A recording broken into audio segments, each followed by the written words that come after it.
دوسری جانب امریکی سینٹرل کمانڈ نے تصدیق کر دی ہے، کہا کہ امریکی ایران نے بندرگاہ اور عباس پر حملے کیے ہیں۔ امریکی فوج نے ایران کی جانب سے بلا اشتعال حملے کیے۔ ایران نے جزیرہ قشم اور بندرگاہ عباس پر حملہ کیا، جبکہ اس دوران ایرانی افواج نے میزائل، ڈرون اور چھوٹی کشتیوں سے امریکی بحری جہازوں پر حملہ کیا ہے۔ حملے کی ذمہ دار ایرانی تنصیبات کو نشانہ بنایا گیا۔ ان تنصیبات میں ایران کی میزائل اور ڈرون لانچنگ تنصیبات جو ہیں وہ شامل تھی۔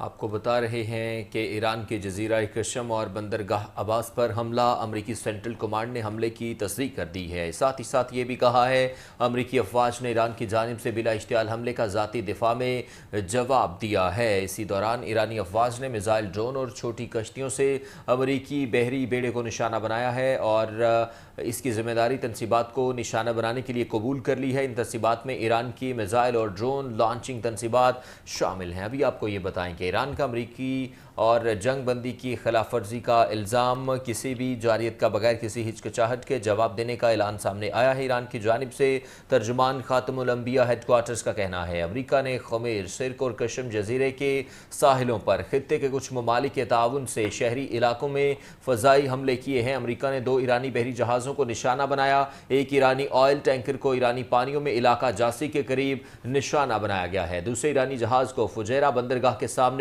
ہرمز میں نشانہ بنایا گیا ہے۔ امریکہ نے خمیر اور جزیرہ قشم میں فضائی حملے کیے ہیں۔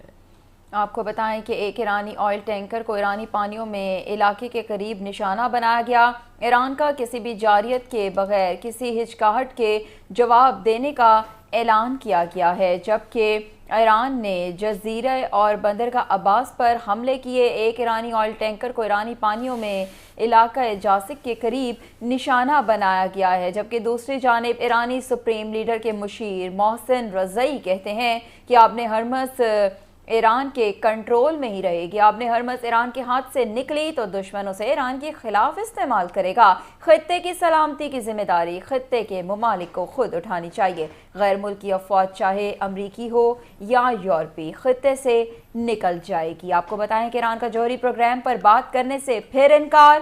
مشیر ایرانی سپریم لیڈر حسن محسن رضائی کہتے ہیں کہ خطے کی سلامتی کی ذمہ داری خطے کے ممالک کو خود اٹھانی چاہیے۔ غیر ملکی افواج چاہے امریکی ہو یا یورپی خطے سے نکل جائے گی۔